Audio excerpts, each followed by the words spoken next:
Good morning friend, welcome to my YouTube channel digital platform. आज के video में देखेंगे पटना हाई कोर्ट में जो ग्रुप सी लेवल पर भर्ती निकली है।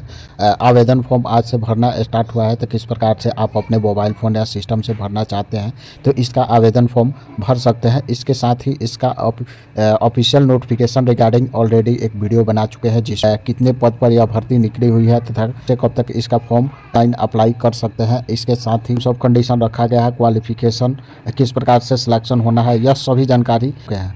और इसका ऑफिशियल नोटिफिकेशन आज ही जारी किया गया है। तो यह ऑफिशियल नोटिफिकेशन आपको टेलीग्राम चैनल पर देखने को मिल जाएगा, तो आप खुद से भी चेकआउट कर सकते हैं डाउनलोड करके। टेलीग्राम चैनल का लिंक आपको डिस्क्रिप्शन बॉक्स में मिल जाएगा। ऑनलाइन करने के लिए आपको अभी जो पटना हाई कोर्ट का ऑफिशियल डैशबोर्ड है वह दिख रहा होगा। इसका लिंक आपको डिस्क्रिप्शन बॉक्स में मिल जाएगा। जो ही आप इस लिंक पे क्लिक करेंगे इसका डैशबोर्ड ओपन हो जाता है। ओपन होने बाद अप्लाई करने के लिए न्यू रजिस्ट्रेशन पर क्लिक करेंगे। इस प्रकार से इसका रजिस्ट्रेशन फॉर्म ओपन हो जाता है। ओपन होने बाद आपको यहाँ पर देख सकते हैं कि आपका सर्टिफिकेट के अकॉर्डिंग जो फुल नाम है वह यहाँ पर आप फिल करेंगे। आपका अपना फुल नेम री एंटर करना है। फिर यहाँ से आपको आपका चेंज नाम है तो यहाँ भर सकते हैं, या फिर नहीं है तो इसको छोड़ सकते हैं। फिर यहाँ से अपने फादर्स का नेम भरेंगे, मदर्स का नेम भरेंगे, और फिर यहाँ से आपको अपना जेंडर सेलेक्ट करना है, मेल फीमेल जो भी है आप अपने अकॉर्डिंग भर लेंगे। फिर यहाँ से आपको अपना करना है कि आप बिहार के निवासी है या फिर नहीं है। तो यहाँ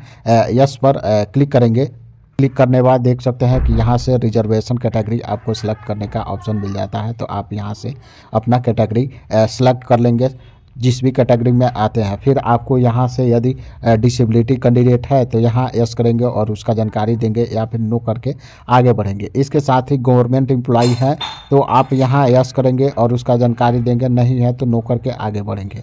इसके साथ ही फिर यहाँ से पूछा जा रहा है कि क्या आप पटना हाई कोर्ट में कार्यरत है तो यहाँ यस करेंगे, नहीं है तो नो पर क्लिक करेंगे। फिर आपको सर्टिफिकेट में जो डेट ऑफ बर्थ है वह यहाँ से कैलेंडर के माध्यम से सिलेक्ट करके और फिल करेंगे। फिर यहाँ से आपको अपना मोबाइल नंबर फिल करना है। फिर मोबाइल नंबर यहाँ री एंटर करके कन्फर्म करेंगे। ईमेल आईडी भरेंगे, फिर ईमेल आईडी दोबारा एंटर करके और कन्फर्म करेंगे। इसके साथ ही यदि आपके पास ड्राइविंग लाइसेंस है तो यहाँ यस करेंगे और उसका जानकारी देंगे, नहीं है तो नो पे क्लिक करेंगे। इसके साथ ही आपको साइकिल चलाने का नॉलेज है तो यहाँ यस करेंगे, और नहीं है तो नो करेंगे। और यहाँ देख सकते हैं कि जो भी लोग यहाँ साइकिलिंग का नॉलेज रखते हैं वह यस करते हैं तो उनका जो रिटन टेस्ट होगा और रिटन टेस्ट में पास होते हैं तो उसका फिर साइकिल चलाने का भी टेस्ट उनको पास करना होगा। और जो हैंडीकैप पर्सन है उनके लिए यह लागू नहीं है। आप अपना लाइफ स्किल फिल करेंगे, फिर यहाँ डिक्लेरेशन बॉक्स में क्लिक करेंगे और फिर यहाँ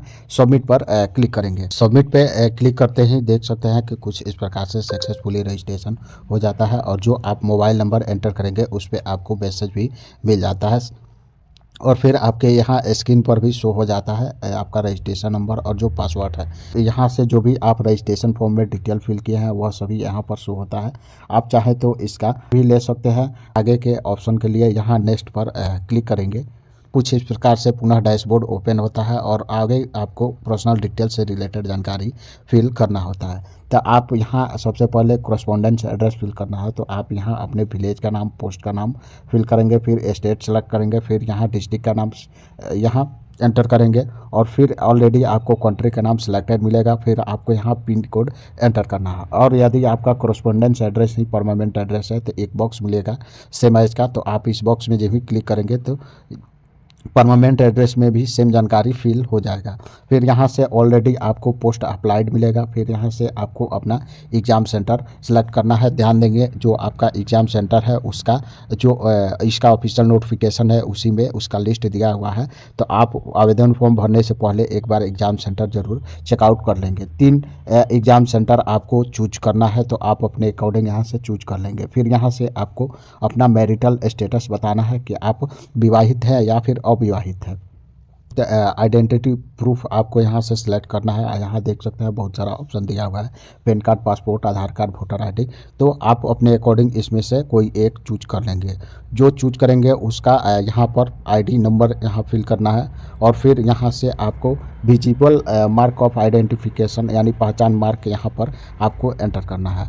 यह फिल करने बाद फिर नीचे में आएंगे तो यहाँ देख सकते हैं कुछ एडिशनल जानकारी देना है। यदि क्रिमिनल केस है तो यहाँ यस करेंगे और उसका जानकारी देंगे, नहीं है तो नो करेंगे। कोई एफआईआर कंप्लेन है तो यस करके जानकारी देंगे या फिर नो करके आगे बढ़ेंगे। इसके साथ ही सीसी का सर्टिफिकेट है बी लेवल का तो आप यहाँ यस करेंगे और उसका जानकारी देंगे या फिर नो करके आगे बढ़ेंगे। यह सभी जानकारी फिल करने बाद पुनः आपको यहाँ नीचे में सबमिट का एक टैब मिल जाएगा, इस पर आप क्लिक करेंगे। सबमिट पर क्लिक करते हैं कुछ इस प्रकार से पुनः डैशबोर्ड ओपन होता है। फिर आपको अपना एजुकेशनल डिटेल फिल करना होता है, यानी आपको नेम ऑफ स्कूल बताना होता है कि किस स्कूल से आपने 8वीं 9वीं या फिर पास है। फिर आपको यहाँ बोर्ड का नाम बताना होता है तो बोर्ड का नाम एंटर करेंगे। फिर किस सन में आपने फिर 8वीं पास किया है उसका जानकारी आप यहाँ से देंगे और फिर यहाँ से आपको स्कीम ऑफ मार्किंग बताना है कि आप परसेंटेज बेस आपका जो सर्टिफिकेट है वह है या फिर सीजीपीए है, एसजीपीए है, जीपीए है, जो भी है आप अपने अकॉर्डिंग यहाँ से सिलेक्ट करेंगे। सिलेक्ट करने के बाद कुछ और ऑप्शन ओपन हो जाता है, जैसे आप कितना नंबर आया है वह नंबर फिल करना है, कितना नंबर का टोटल एग्जाम हुआ था वह नंबर फिल करना है। यहाँ परसेंटेज ऑटोमेटिक शो हो जाता है। फिर यहाँ से डिवीज़न बताना है कि आप फर्स्ट डिवीज़न से पास है कि सेकंड डिवीज़न से पास है। इसके साथ ही आपको फिर यहाँ do you process matric qualification, यानी मैट्रिक आपने पास किया हुआ है तो यहाँ यस करेंगे। ऐसे सेम जानकारी आपको बताना है कि मैट्रिक किस स्कूल से पास किया है, फिर बोर्ड का नाम बताएंगे, फिर पासिंग ईयर बताएंगे और फिर यहाँ से बताना है कि आपका जो सर्टिफिकेट है वह परसेंटेज बेस है कि सीजीपीए है, एसजीपीए है, तो आप अपने अकॉर्डिंग यहाँ से सिलेक्ट करेंगे। इसके साथ ही फिर आपने इंटर किया हुआ है तो यहाँ से यस करेंगे और सेम उसी प्रकार से फिर बताना है कि आप इंटर स्ट्रीम से पास किया हुआ है तो आप अपने अकॉर्डिंग यहाँ से सेलेक्ट करेंगे। फिर यहाँ से कॉलेज का नाम बताएंगे, फिर यहाँ से बोर्ड का नाम बताएंगे, फिर यहाँ से कब इंटर पास किए हैं, फिर यहाँ से आपका मार्कशीट है वह बताना है कि परसेंटेज बेस है कि सीजीपीए है। और यह सभी जानकारी फिल करने वाला बॉक्स दिखेगा, इसमें आप क्लिक करेंगे और फिर यहाँ नीचे सबमिट पर सबमिट पे क्लिक करते ही देख सकते हैं कुछ अगला प्रोसेस इस प्रकार से ओपन होता है, यानी डॉक्यूमेंट्स अपलोड का। तो सबसे पहले आपको यहाँ पर अपना फोटोग्राफ अपलोड करना है। यहाँ चूज फाइल पर क्लिक करेंगे और फ़ोटो सेलेक्ट करेंगे। इससे पहले आप बगल में देख सकते हैं कि जो आपका फ़ोटो का साइज़ है वह 50 से 100 KB के बीच होना चाहिए और इसका जो फॉर्मेट है वह जीपीजी या फिर जीपीजी या पीएनजी में होना चाहिए, तभी आसानी से अपलोड कर पाएंगे। यहाँ फ़ोटो जो ही अपलोड होगा तो शो होना स्टार्ट हो जाएगा। सेम उसी प्रकार से जो आपका सिग्नेचर का साइज़ है वह 10 से 20 KB के बीच होना चाहिए और इसका फॉर्मेट जीपीजी, जीपीईजी, पीएनजी में होना चाहिए। चूज फाइल पर अपलोड करके जी ही यहाँ से अपलोड करेंगे तो यहाँ सिग्नेचर भी शो होने लगेगा। इसके बाद जो आपका क्लास 8 का मार्कशीट सर्टिफिकेट है या एसएलसी है वह आपको यहाँ से अपलोड करना है। इसका साइज़ 50 से 100 KB के बीच होना चाहिए। सेम उसी प्रकार से यहाँ से मैट्रिक का जो सर्टिफिकेट है वह यहाँ से अपलोड करेंगे और उसका भी साइज़ सेम होगा। फिर यहाँ से मैट्रिक का मार्कशीट आप अपलोड करेंगे, फिर यहाँ से इंटर का सर्टिफिकेट अपलोड करेंगे और फिर यहाँ से इंटर का मार्कशीट अपलोड करेंगे और इसके साथ ही फिर यहाँ से जो आपने आइडेंटिटी प्रूफ में पैन कार्ड, पासपोर्ट, आधार कार्ड, वोटर आईडी जो भी इनमें से सिलेक्ट किए थे उसका यहाँ से फ़ोटो अपलोड करेंगे। फिर आपको यहाँ से अपना कास्ट सर्टिफिकेट अपलोड करना है और फिर यदि आप ST, SC, EBC, BC, EWS, NCL, EWS certificate इसमें से कोई है तो आप यहाँ से वह भी डॉक्यूमेंट्स अपलोड करेंगे। यह सभी अपलोड करने बाद यहाँ शो होने लगेगा बगल में और फिर यहाँ आगे के ऑप्शन के लिए नेक्स्ट पर क्लिक करेंगे। सबमिट पे क्लिक करते ही देख सकते हैं कि आपका जो पूरा फॉर्म का रिव्यू है कुछ इस प्रकार से शो हो जाता है, यानी अभी तक आपने जो भी जानकारी फिल किया हुआ है वह सभी जानकारी यहाँ पर शो होता है। और फिर आपको यहाँ पर एक आई डिक्लेरेशन का बॉक्स दिखेगा, आप इसमें क्लिक करेंगे और क्लिक करने के बाद फिर यहाँ से आपको मेक पेमेंट का ऑप्शन मिलेगा, आप इस पर क्लिक करेंगे। कुछ इस प्रकार से पुनः डैशबोर्ड ओपन होगा। फिर आपको यहाँ पर इस बॉक्स में क्लिक करना है, फिर प्रोसीड पर यहाँ क्लिक करेंगे। क्लिक करते ही देख सकते हैं कि आपके कैटेगरी के अकॉर्डिंग आपका जितना फ़ी बन रहा होगा यहाँ पर शो होगा। और फिर यहाँ ऑप्शन आपको मिल जाता है कि किस प्रकार से आप पेमेंट करना चाहते हैं।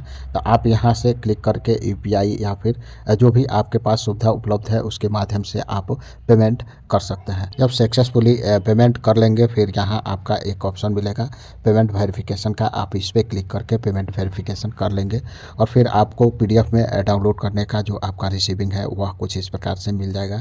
तो इस प्रकार से जो पटना हाई कोर्ट में ग्रुप सी लेवल की रेगुलर मजदूर के पद पर भर्ती निकली हुई है उसका आवेदन फॉर्म आप अपने मोबाइल फ़ोन या सिस्टम से भर सकते हैं। मिलते हैं किसी नए अपडेट के साथ, तब तक के लिए जय हिंद।